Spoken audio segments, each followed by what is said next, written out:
Elena, did you know I rewatched the fight and it turns out I actually won? Yeah. Isn't that sweet? I'm undefeated again. I'm the champ.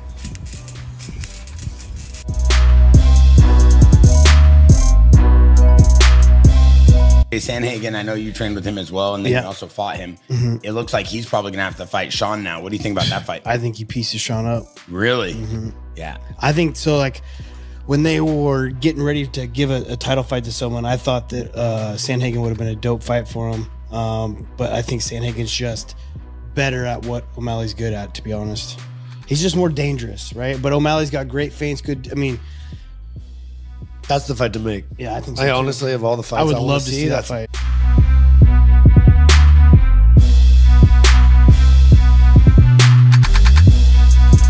Chicago, we do hereby proclaim September 20th, 2024, Belal Muhammad Day.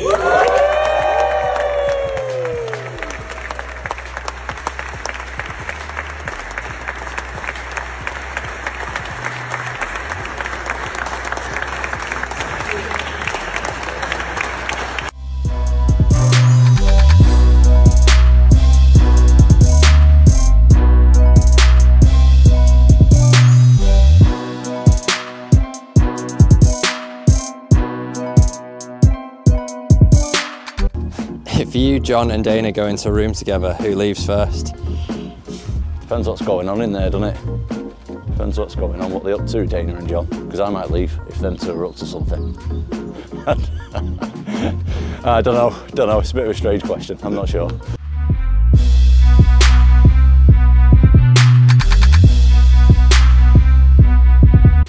I mean, it sucks, man. You know, put the gun down, boys. You know, I just put them down. If you guys got a problem, do it the old school way.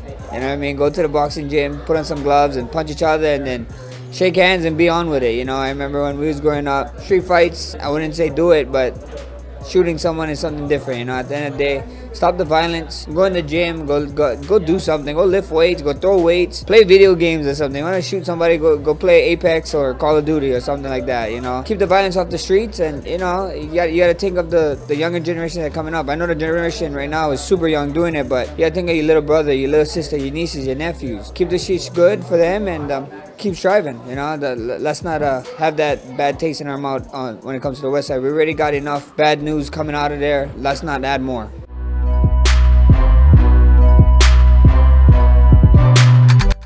You guys, I just gave a African Muslim AK-47. I'm a little scared for my safety right now. Come on, dude, don't shoot like an African, Saudi. Find your sights. Bro, you shoot like you're fighting a civil war right now.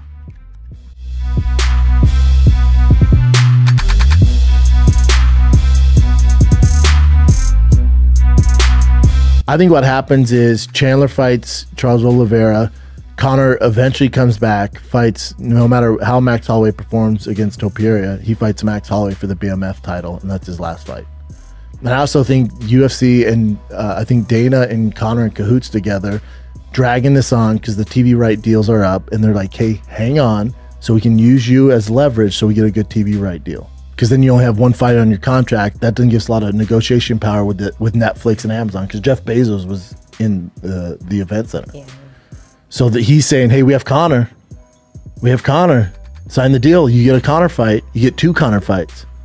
And Conor's going, yeah, you can do that. But you got to give me a big fight when you guys figure it out. And Dana's going, yeah. I think that's more than likely what's going on. They're just dragging their feet to sign the TV deal.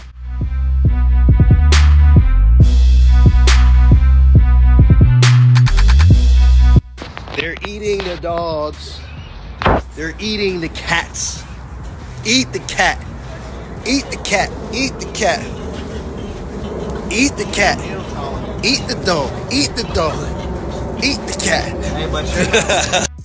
I just want to give thanks for the messages, and just know, sir, I've been doing PT every day since the injury, and I know I will be back before the end of the year, and I look forward to hopefully getting this fight rebooked with Mosar. Again, I apologize to Mosar. This is not something I expected to happen, but in due time, hopefully you do get an opponent. If not, I look forward to the rebooking in December. Thank you, guys.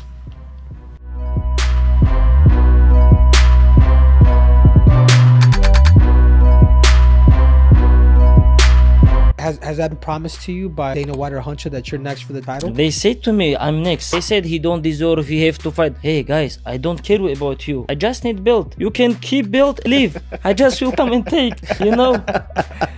I don't need your name, I just want this belt. Enough. You don't.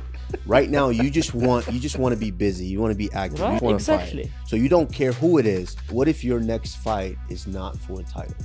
I don't care. Even King Kong, he doing 135, and we go fight. Who cares? That's an anorexic King Kong. Dude. I love this. I don't care. I really don't care. I don't want to wait these guys. I have my goal, become greatest. I want to be pound for pound. I want to be like one of the best.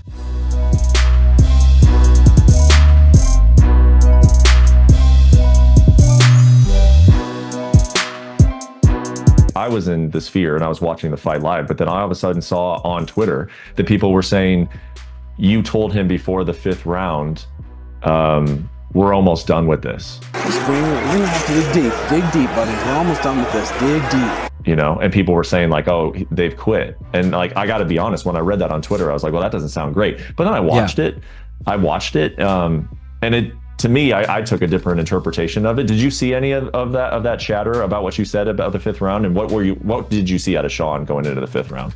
I mean, it came out the wrong way. I meant to say we're almost done with this, like that. You're going to clip him at any time. But also, I've known Sean for 12 years. I know what's going through his mind and keeping him confident. I always forget those cameras were rolling on my mic and stuff. You know what I mean? I want to keep his head in it. I didn't. It sounded way worse than it actually was. I was meant to say this fight's almost over. We're almost done with this. You can clip him at any point, but it just came out the wrong way and it sounded stupid. Nah, when I watched it, it seemed like this is what my interpretation of it is, that he looked a little tired. He looked a little tired, and he looked like maybe it was going to be insurmountable, and like maybe you were telling him like in the same way of like, no, you got one more hill sprint, just one more.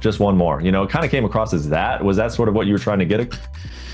Yeah, I mean, exactly. He just, when he came back to the corner, he did look a little defeated in my eyes. That's why I said, hey, we're almost done with this. Don't be so defeated right now. But it came out real bad. I could see what people think that.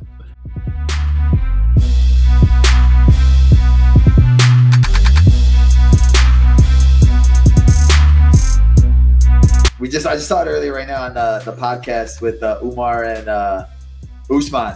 On that podcast, that kind of sucks. The pound for pound, and Usman was saying that, like, what did he say? I'm the man in charge or something like that. And Umar's like, no, you're not. You're not, brother. But Belal's the champion. I am the boss of the welterweight division. I took a little break, 2 years break, relax, take care of my body a little bit. Next year I will come back. Inshallah, I'll show these guys I'm still the boss. But right now, inshallah. Sorry, brother, but right now you're not. Belal. Sorry, brother. Belal Muhammad, right now, boss, brother. Damn, you know, he got me, right? And you got Kamaru. But for right now, Belal the champion. What was great was that Umar, for those of you who didn't see it, there was some discussion. I just was focused on what Umar said. I don't really know what anyone else said, but Umar, as he was working through his English, you could see on his face, it was very clear to him that he just couldn't get enough words out about the actual welterweight champion holding the throne at this time. So it was nice to see some loyalty out of your boy Umar, huh? Yeah, it was good, man. It was funny to see because, like I said, that podcast kind of sucks, but they do have some good guests on there, right? And we made an appearance on there, so it was fun. I'm hoping that they bring out the episode. It was a good one. Yeah, I wonder if they'll bring out the episode. My brother, I was on their show, I believe, the day before, but I knew that you were going to be on there, and I wish I had connected with you to go with you because I just heard there was a lot of electricity in the air from a number of sources. I would say this, like, they're not very good at talking. So I think I verbally broke down Usman, and I think he got emotionally broken. So then he got tried to get physical. but when you try to get physical with the champion, there's levels to this. So we can just we'll just say that. Yeah. I don't really know what to say. I believe the former champ tried to get physical with the current champ, and it was outside the octagon. So I guess we've cracked open a little things. You know, Lou Taylor was there, was he not? No, he wasn't. If Lou Taylor was there, it would have been all out. But yeah, Lou Taylor wasn't there. Lou Taylor came out later that night. Lou Taylor's always missing, like he was missing in the elevator. I'm telling you, man. Like, so release the tapes, I guess, is the moral of this. You know, put the gun down, boys. You know, I just put them down. Meanwhile, you guys, I just gave a African Muslim AK-47. I'm a little scared for my safety right now.